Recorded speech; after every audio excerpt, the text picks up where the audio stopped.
Joining us now via the phone is U.S. Senator Marco Rubio, Republican from Florida. And Senator Rubio, thank you so much for being with us today. Thank you. Well, you endorsed Mitt Romney Wednesday night, saying the former Massachusetts governor has earned it and that he offers a very clear alternative to President Obama's vision for our country.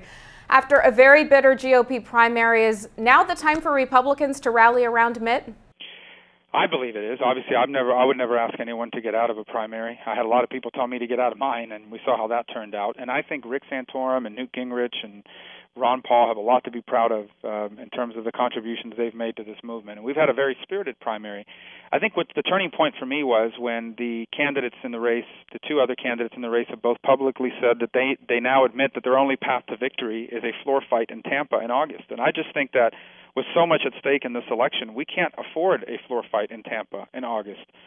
If that's their path to victory, that's a path to defeat. And so we have to, I think now is the time to say, let's begin this campaign against the president, because this election is truly consequential beyond any words that I could use to describe it.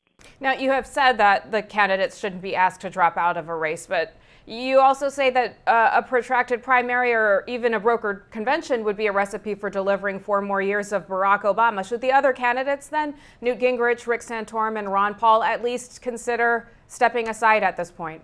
Well, I don't think a protracted primary is bad, and I think that's exactly what we've had. The problem is it's now taken a turn to the point where the other candidates admit that they can't win the primary. I think both Rick Santorum and Newt Gingrich are basically saying they can't win the primary. The only way they can win is at the convention by denying Mitt Romney a majority and then having a fight on the floor. And I do think that a floor fight at the convention would be catastrophic. And there's no way you can have a floor fight in late August and then turn around and win in November. You just can't do it. Now's the time to unify our message. And I think they have every right if they want to continue to run in these states to do so. I would never ask anyone to drop out of a race. But I do think that the primary, and I think they would admit the primary is over. The question now is the process by which we're going to arrive at our nominee. And I think that through the primary process, if you look at the delegate count, that Mitt Romney has earned the place he's at right now. So if you were in their shoes, you would step aside? Well, I would never, again, it's always uncomfortable to try to tell others what to do because they've worked so hard to be in the position.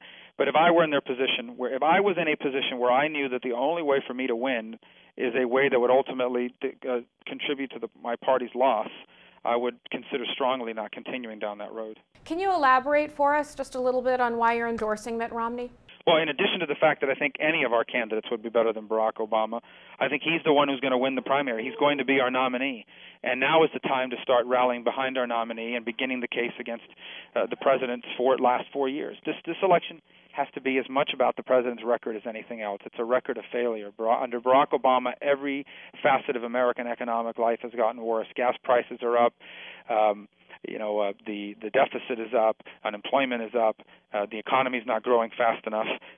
That's this president's record. And the American people have a choice. Do we want 4 more years of that record, or do we want an alternative? And I think Mitt Romney offers a very clear alternative.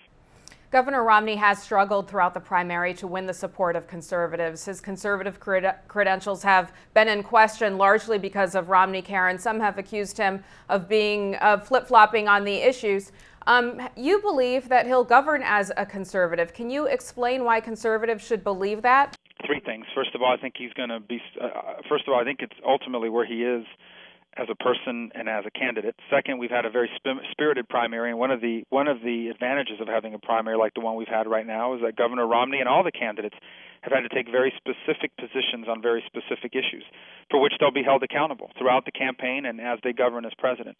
And third, because I just think that he's head and shoulders above what we have right now in the White House. He is certainly more conservative than Barack Obama, which of course is not a very high standard, but I think he's significantly more. He will govern as a conservative president, and if we could team that up with a Republican conservative House and a Republican conservative Senate, I think we could finally start to address the major issues that our nation is confronting. What do you think that he needs to do to convince conservatives that he's their man? I think he needs to continue to campaign the way he is, and I think the more important thing that he needs to continue to do is continue to offer a very clear, compelling, inspirational conservative alternative to the direction Barack Obama wants to take our country. And what is that alternative? It's a full embrace of the American free enterprise system. It's a full embrace of the United States being the strongest military and diplomatic power on the planet. It's a full embrace of the notion that what makes our nation great is not our government, it's our people, and that the job of our government is to make it easier, not harder, for our people to grow America's economy and to create here the new American century. So these are the things that he needs to continue to campaign on, and the quicker we can get to that phase of the campaign, I think, the better our chances of victory in November. Okay, you have been touted as a vice presidential candidate, but recently it seems that you're putting any speculation that it would happen to rest. You told NBC you're not going to be the vice presidential nominee. Why do you say that? Because I'm focused 100% on my job here in the Senate. I ran to be a United States Senator not because I was looking for a platform to run for something else. I ran to be in the United States Senate because I thought that from here I could help take on some of these issues that we're facing. And I'm very happy about what we've been able to do our first year. I think we were able to prevent a lot of bad things from happening, and I'm very proud to serve alongside a team of other very conservative senators that have stood the line on things from the debt deal all the way to, where we should be in our budget and balancing our budgets and so forth. I think moving forward, if we actually have the opportunity to be in the majority, we're going to have a chance to actually do some of these things, like save Medicare, like have real tax reform, like have an energy policy that in America that makes sense for the American people and helps grow our economy. These are the things that I hope we'll be able to work on here over the next couple of years if we can win the majority in the Senate. I want to be a part of that. Has Mitt Romney asked you to be his running mate? Okay. Well, if joining the ticket guaranteed the defeat of Barack Obama, and if you were asked to serve as a VP running mate, would you? Well, first of all, I would just tell you that I don't think that is possible. I don't think any vice presidential choice guarantees an election result. In essence, the race has to be won by the top of the ticket, by the presidential candidate, and I think the race has to be won, even more importantly, by the competing visions of America's future. Understand, Barack Obama doesn't want this campaign to be about his record. He's going to want it to be about anything but his record, and we can't allow that to happen. And if we focus on his record and our alternative to his record, that's how we're going to win, not by who we choose for vice president. Second of all, I'll do anything the nominee asks me to do in order to help them win, but I don't think that's going to be the vice presidential nominee. I don't believe that that's going to be the choice before me, and so I'm not going to be the vice presidential nominee. Assuming Mitt Romney does indeed win the nomination, who do you think he would choose as his running mate, if not you? Yeah, I don't know the answer to that. And obviously, that's a choice you'll have to make, and a very important one. And the first qualification is someone who's prepared to be president of the United States. And so, I think he has plenty of good, solid Republican conservatives to choose from, people who are qualified to be, and who want to be, and willing to be. And I know he'll make a good choice. All right. To win the support of Hispanic voters in 2012 and down the road, must a Hispanic be on the GOP presidential ticket this fall? No. Of course not. I think what we need to continue to do is be the party that believes in free enterprise. We need to continue to be the party that believes in the legal immigration system. We are the pro-legal immigration party. Conservatives support legal immigration. Immigration is a source of pride for Americans, and for most of our history has been a source of unity. Only in the last decade has it become such a source of conflict as our illegal immigration problem has spiraled out of control. We, unfortunately, I think conservatives have allowed ourselves to be labeled as anti-immigrant. We are not an anti-immigrant party. We are the pro-legal immigration party. And many of us in the conservative movement are 1-2 generations removed from the positive impacts that immigration has had on our country. So I think that is a gateway issue to the Latino community, and one that we have to continue to press on and not allow ourselves to be mischaracterized. But beyond that, I would say that our economic message is the natural home of Hispanics all across the country. Why do people abandon their country? Why do people come from Latin America to the United States? They come here to get away from the failed big government policies of places like Venezuela and Cuba, etc. That's why they come here. They come here because those big government doesn't work, and it doesn't work in those countries, and that's why they come here in search of upward mobility and a better life. I would say that there is no better system for upward mobility and a better life than the American free enterprise system. Republicans believe in that. Democrats are undermining that, and that's the argument we can win with. How do you see Latino voters and Hispanics voting in 2012?